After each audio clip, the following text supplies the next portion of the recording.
अस्सलामुअलैकुम दोस्तों, drama serial तकरार जंहिंजी नई अचण वारी एपिसोड में छा थियण वारो आहे। तफ़सीली ॻाल्हि ॿोल शुरू करण खां पहिरियों जेकॾहिं मुंहिंजे इन यूट्यूब चैनल ते न त ज़मीर जी वाली यूट्यूब चैनल खे सब्सक्राइब करे ऐं घंटी बटन ऑल कंदा। ऐं जॾहिं इहा ख़बर मूसा खे पवंदी फेरिंग जी त पोइ मूसा वञी भावल खान जे घर भावल खान खे ॻोल्हींदो, पर उते भावल खान मूसा खे कोन मिलंदो। ऐं पोइ मूसा होश टोड़े वेंदो रसनवाब खान ॾे ऐं उन वेंदड़ गस में रसनवाब खान जा माण्हू मूसा खे मिली वेंदा। पोइ मूसा उन्हनि खे टाकोड़ा विझंदो ऐं उन्हनि खे टांडा ॾींदो। ऐं रसनवाब खान मीर सां हिकु धोखो करे चुको आहे ऐं हाणे मीर रसनवाब खान खे बख़्श कोन कंदो।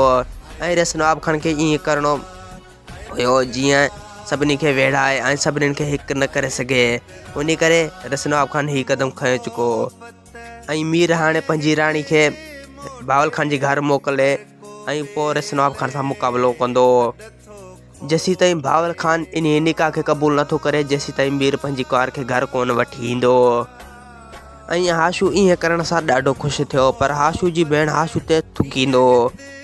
ऐं इहा ॻाल्हि सिजावल खान खे ख़बर पवंदी त मूसा रसनवाब खान जा माण्हू में टाकोड़ा विझी चुको आहे, त पोइ सिजावल खान ॾाढो ख़ुशि थींदो। ऐं पोइ हू